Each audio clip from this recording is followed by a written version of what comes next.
Thank you. We'll now welcome onto stage Councillor Linda Mascott, Mayor of Chelmsford, who will be saying a few words and then we'll be unveiling our statue. So, welcome up, Mayor of Chelmsford.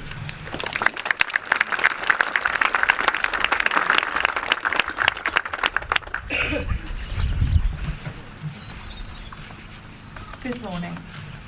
Welcome to all the distinguished guests, members of the fire service community and members of the public to this solemn occasion. I'd like to express my heartfelt gratitude to all those who have contributed to the creation of this fire service memorial, including the Midnights International Firefighters, Motorcycle Club, the Fire Brigades Union, Essex County Fire and Rescue Service, and numerous businesses and individuals. It's fitting that this memorial is opened on this significant day, the 4th of May, which is Firefighters Memorial Day, St Florian's Day, and it is so important on this day to honour all fire service personnel and give thanks for their service. We are all so grateful. It's also a time to reflect on the role of fire service personnel in our communities and the risks they face daily to ensure our safety. I'd like to take this opportunity to highlight the symbolism of this memorial as a place of remembrance, reflection and gratitude. It is imperative that we all preserve the memory of fallen firefighter service personnel for future generations and ensure that their selfless sacrifices are never forgotten. It is an honour and privilege for me, as Mayor and representing all the citizens of Chelmsford, to officially declare the National Red Fire Service Memorial open and to invite all those attending here today to pay their respects and honour the memories of the fallen. Thank you.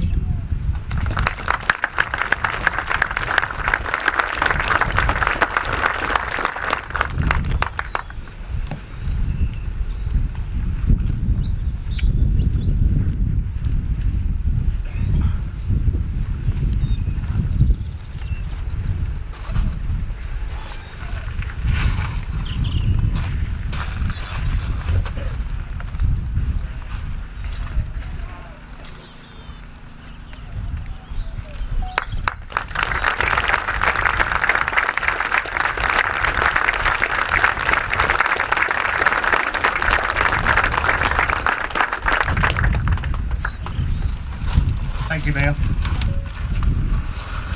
Now I'd like to welcome on stage the people that basically have made all of this possible. Fran and Peter, the owners of the land, and Rob, their assistant and massive helper to us all the way through this. Fran will now come up and say a few words. So let's welcome Fran on the stage.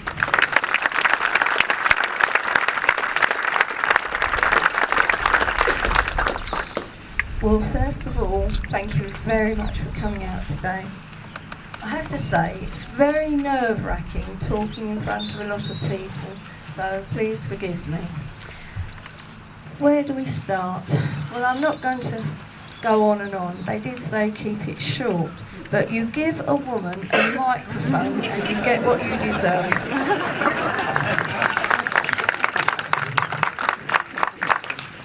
It started as a military memorial, and it started 16 years ago when they were bringing back our troops from Iraq and Afghanistan. And I kept thinking to myself, and we do honour our troops in this country, and I kept thinking to myself, how do we keep them in the public eye? How do we keep people to remember the freedoms we have and the sacrifices that are made to keep those freedoms? And I had a dream and I had a thought, and I dream all the time about how we can make this better and more representative and significant, and the people are significant. And so we started with Iraq and Afghanistan, and we researched it and I got the plaques. And then where do you stop? Because every conflict we have has meaning and person and depth. And these people and our forces are dying for us. So then we went on to Korea and Aden and Northern Ireland. And you'll know that each of these conflicts, they also have an operational name. And Northern Ireland is Operation Banner. So we thought, well, this is our operation. We're the living memorial. We will call ourselves a name.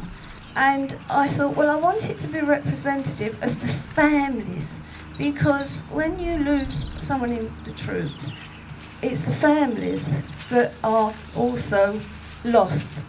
They're grief-stricken. And they go on, they manage to cope, but it's there, their hearts are broken. So we called ourselves Operation Sweet Pea, and we've picked the sweet pea flower because of really associating it with the children of lost. Well, now we know that a lot of our fire service and police actually made up from ex-forces people, which really counts for why they're probably crazy.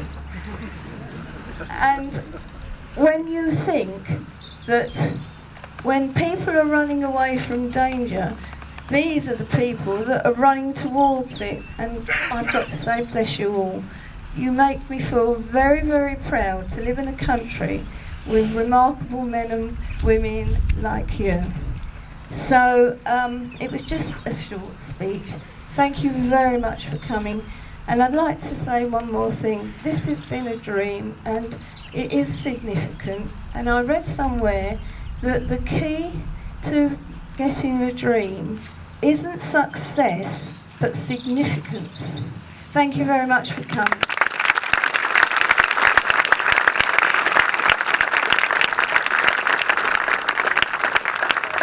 Thank you, Fred.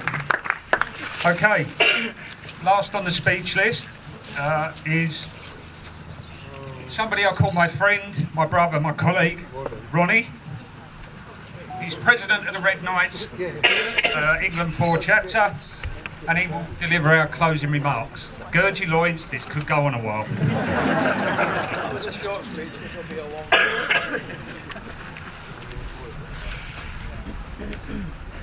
long. Do we need an interpreter or subtitles? Just checking. Everybody can understand me, just nod. Just nod, you know. Most of the... I was awoke at 2 in the morning, suddenly realising I didn't have a speech, so it's on my phone. I apologise for having to look down at my phone. I'm not on YouTube or eBay.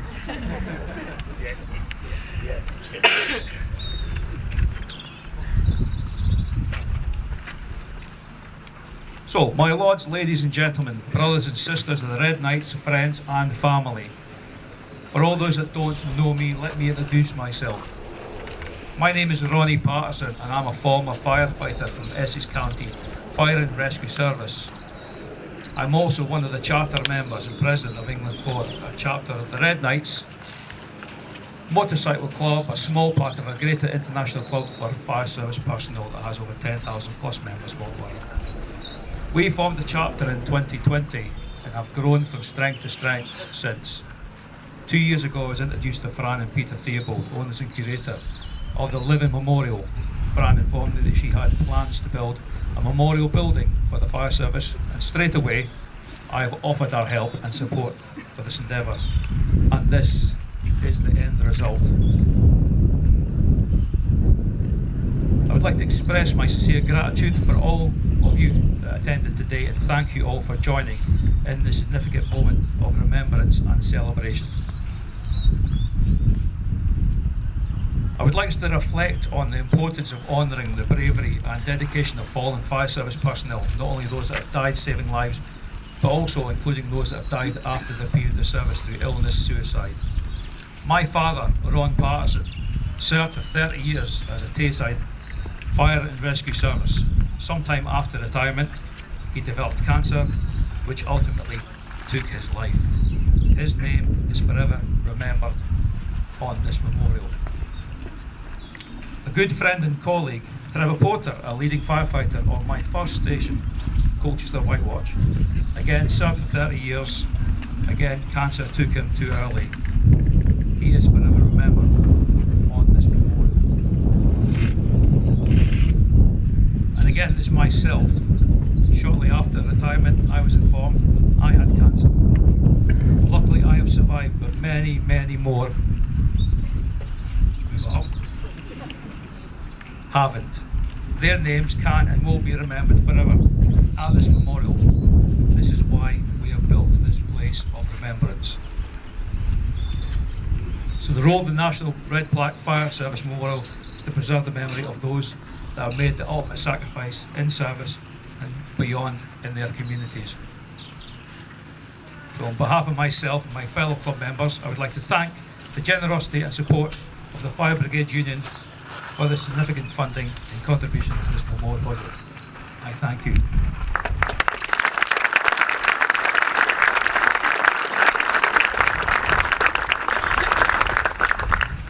We'd also like to extend our heartfelt appreciation for Fran and Peter Theobald for the Living Memorial for their invaluable assistance and support throughout the development of this memorial and for basically putting up with us.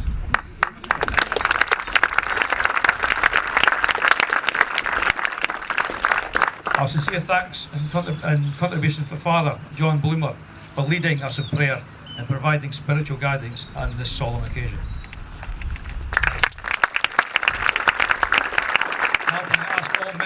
England for to make yourself known, come forward and stand with me, please. And that's all members. Scotty Hepburn, you as well. Where are you? So small. Where is he? There he is. Come down the back way. Don't be shy. Come on. We're all friends.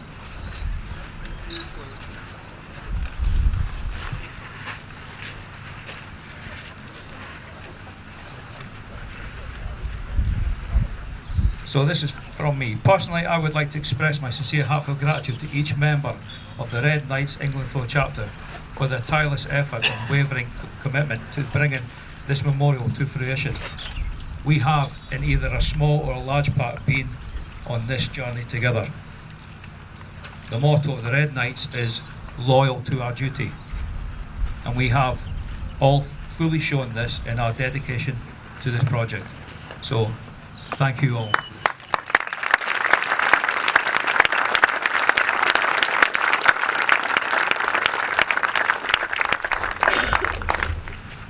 A sincere thank you to the High Sheriff of Essex for his presence and support, as well as the distinguished guests, including the fire service colleagues from Essex, Europe, and across the pond.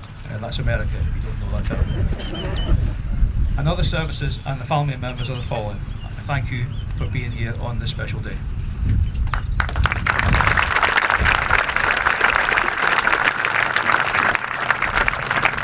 Okay, stand by, stand by. Special thank goes out to our brother, founder member, Nom Beausoleil. Yeah. International Vice President of the Global Red Knights Organisation. Thank you, sir. We at England Flow express our sincere gratitude for the International Board's support and encouragement for this national memorial. Again, thank you. Nearly done. I would also like to extend our thanks and appreciation for all the contributors, including all businesses which have donated materials and support. The Pipes and Drums Band has stirred the emotions for me, I can tell you that. Whoa, jings, freedom! Whose participation has added a solemn and reverence to the ceremony. And finally, you'll be glad to hear, I would like to conclude by inviting all attendees to join us in the reception, marquee over there, where we can continue to honour the memory of our fallen heroes and celebrate the endurance legacy of the National Red Plaque Fire Service Memorial. Thank you all for listening and have a good day.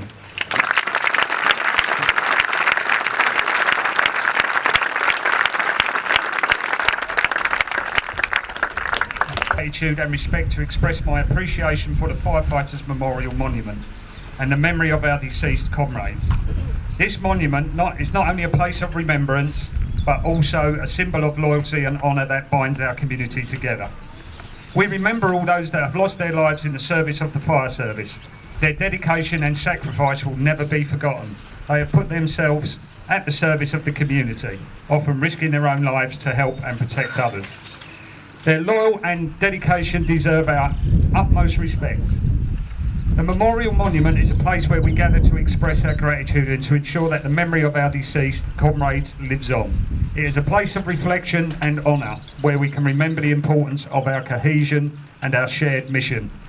I would like to thank all of those who have helped and direct and maintain this monument. It is a visible sign of our gratitude and our commitment to keeping the memory of our comrades alive.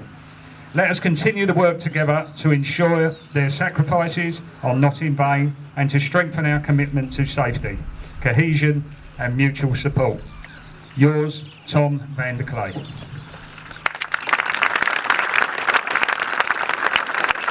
Okay, there was something we slightly overlooked when the unveiling of the statue happened. Can I ask Ricardo to come up, please? Because we've got a ribbon to be cut that actually opens the wall. So, Ricardo, there's a pair of scissors down here. It's sharp and pointed, so be careful. You can walk through all that mud.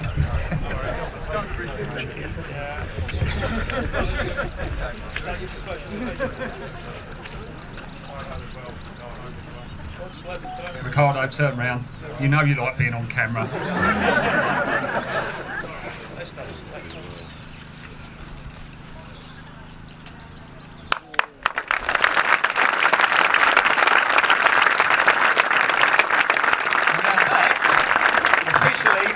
Statue and our wall to everyone.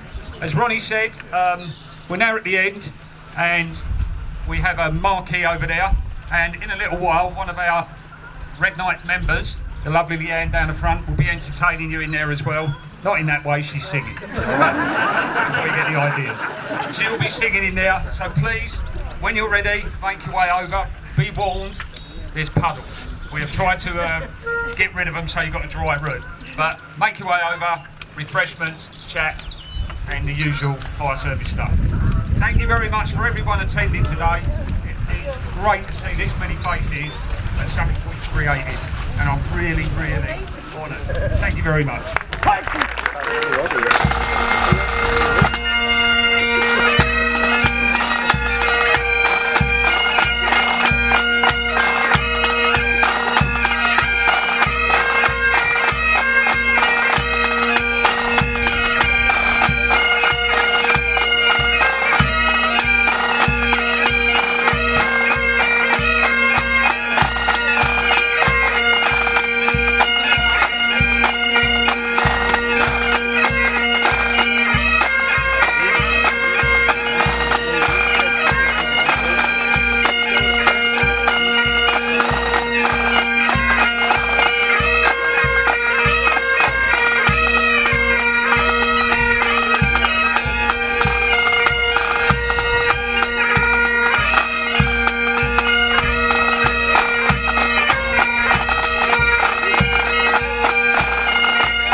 Good afternoon.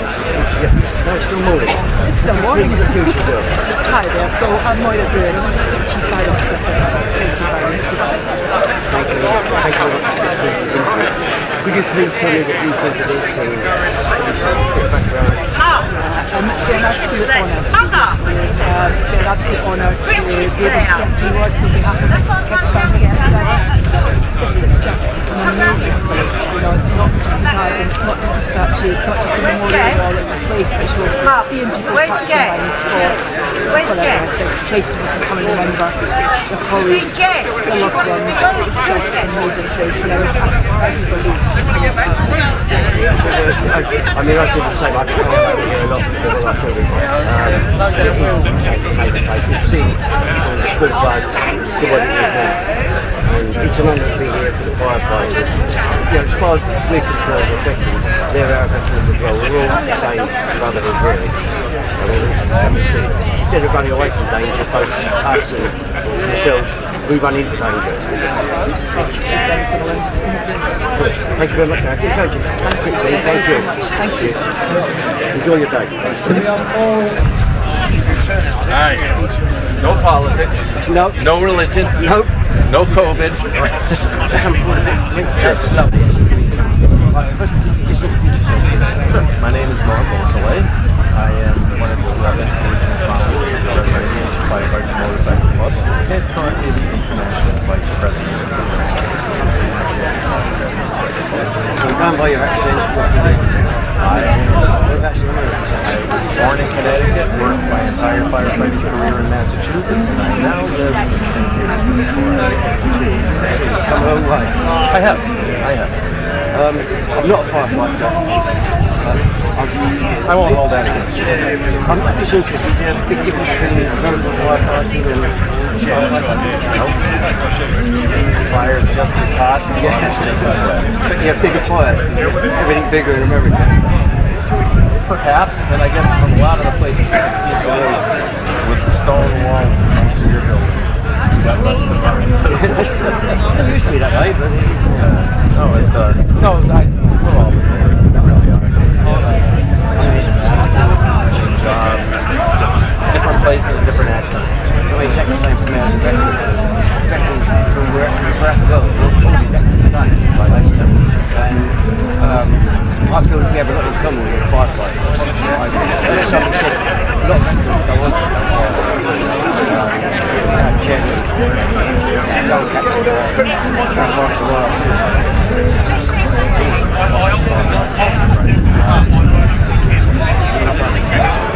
We probably have a lot in common. We've got the same attitude at the start. For sure. As somebody said, you guys run into danger so that we can runs away, we're running into it.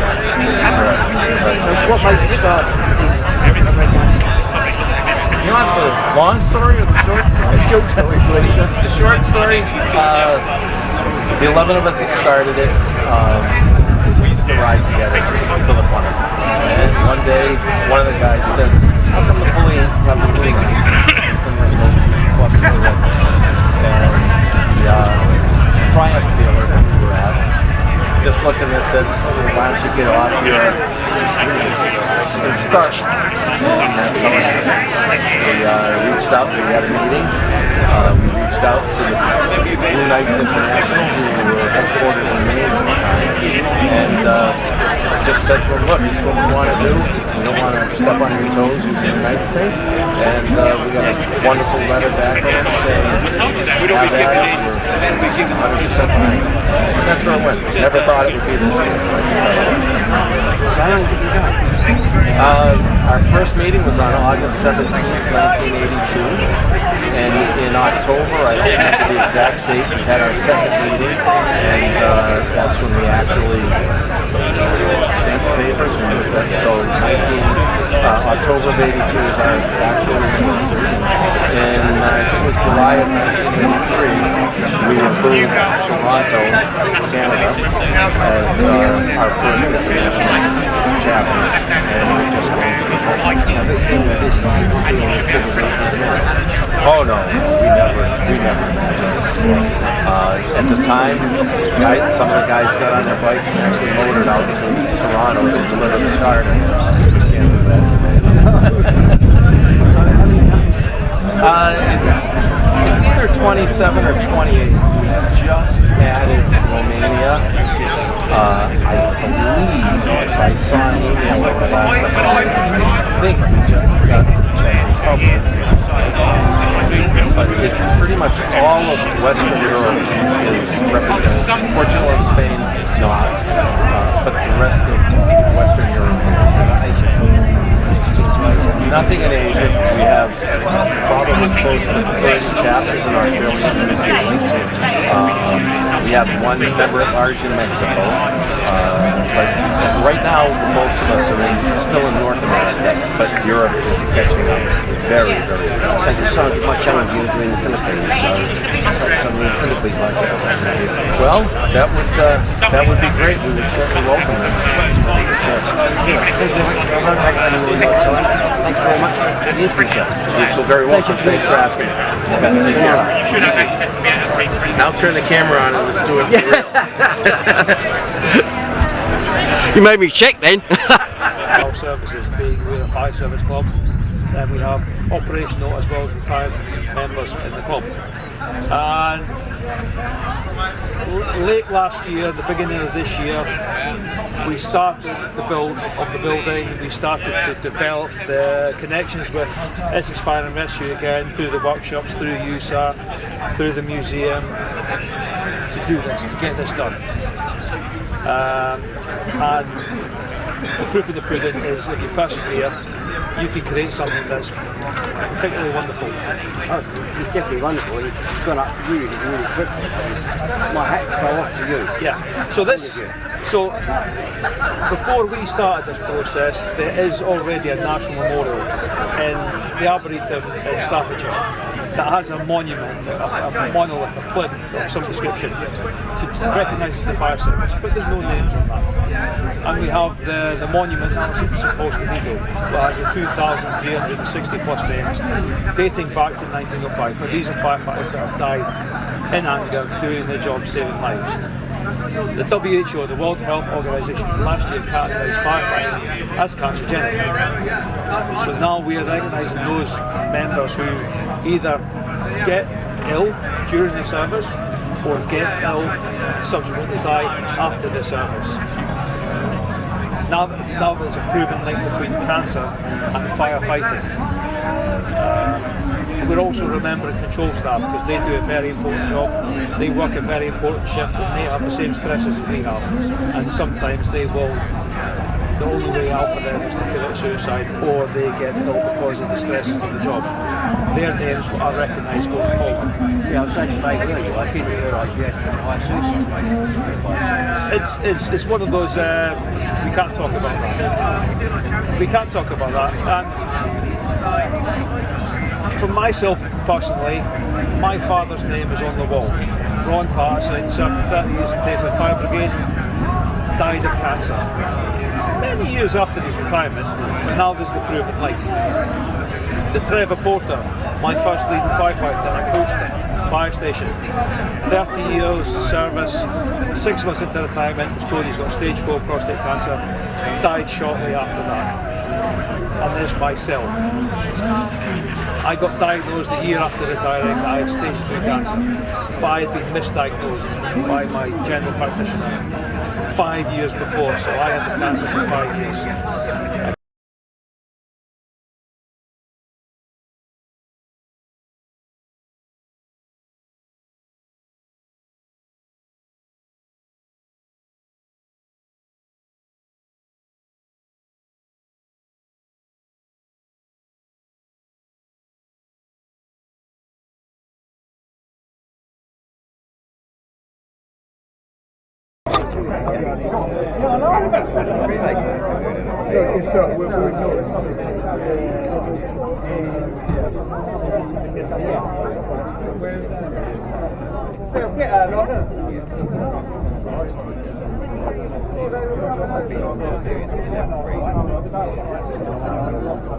Personnel, all Red Knights personnel to the wall please. Chop chop, you're in your own time now, the ball's in your court. Come on, chop chop. Richard Miller.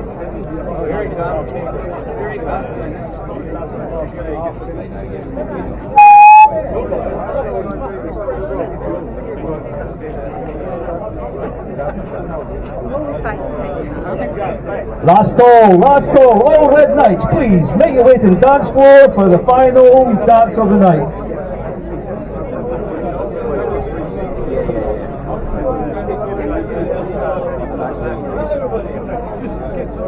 All Red Knights to the wall, come on! See why I have to put up with it? It's like hardly cats. You don't need the microphone, do you?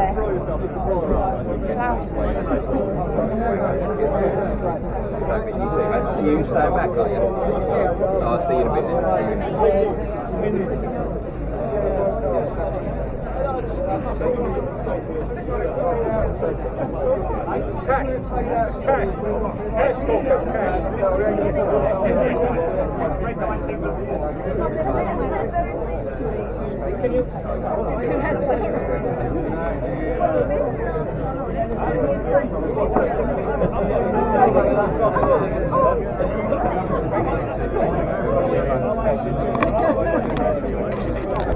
Alright, let me get the first one and then...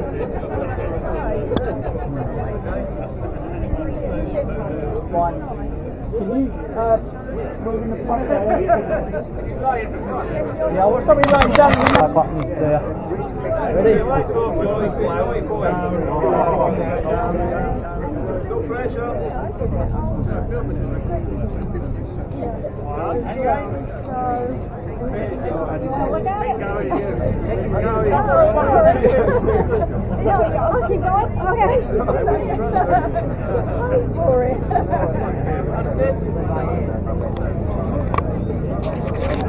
I'm up to oneself when Eddie.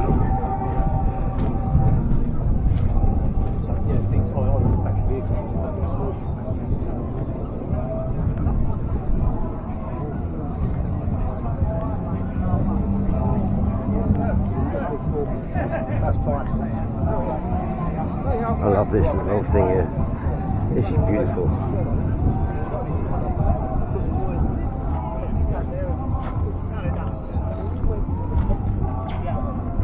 That's beautiful, isn't it? Yeah, look at that one. It's amazing.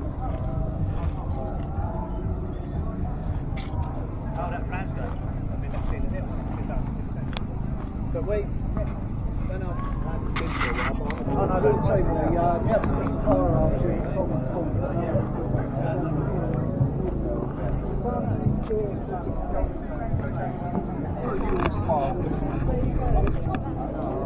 so this is the room.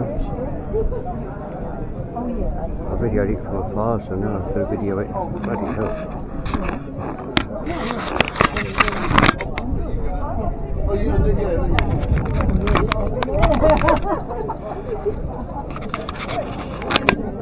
Yeah, so I videoed it from afar. And, I shall now.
Thanks for watching my YouTube video. Don't forget to subscribe.